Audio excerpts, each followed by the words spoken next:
Arats, luto tayo igado sa school. Prepare na tayo ng ating mga aromatics. Ayan.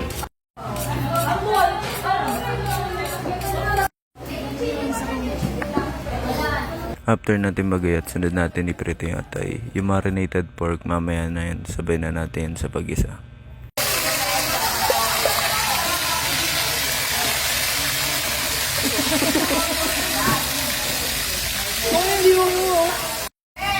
Magano ba akong mga gulay? Okay na ba yung gulay? Pagka na-half cook na yung atay, hanguin na natin tapos sunod na natin yung mga gulay natin.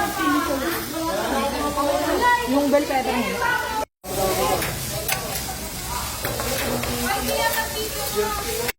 After ng carrots tsaka bell pepper, sunod natin yung mga green peas natin. Tapos tos-tos lang natin. Meron talaga tayong kaklase na pasikat eh. Uy, angas. Pasikat ka boy. Hindi, joke lang ako yan.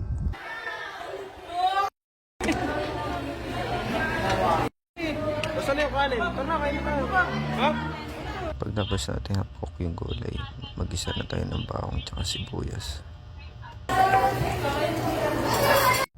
Pagtapos natin mag-isa ng bawang tsaka sibuyas, sunod na natin yung marinated pork. Pagtapos natin lagay yung baboy, sunod natin yung paminta, suka, tsaka nilagyan na din natin yan ng toyo tsaka oyster sauce. Hindi yung na nasama sa video, pero nilagyan mo natin. Optional lang yung tomato sauce. Lagyan nyo na rin if ever na meron kayo. Pagtapos, satay lang natin nag-isamunod yung lasa. Abangin natin yan, tignan muna natin yung ginagawa ng iba. Ito yung isa sa pinakamalapit na nakita ko. Baka 3-in-1 yan. At nasunog na ang ating niluluto.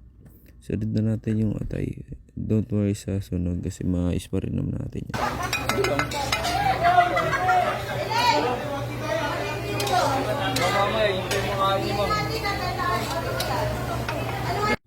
At dito nga naglagay na kami ng liver spread. Alam nyo na kung anong brand yan. Solid yan.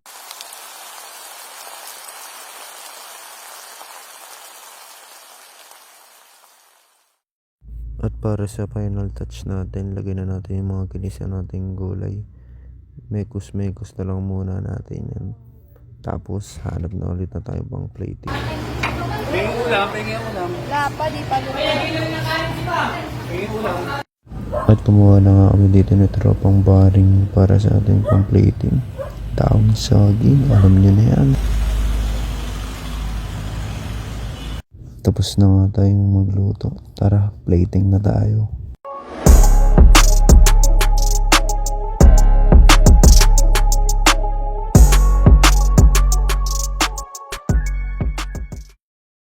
Food trip na mga tropa.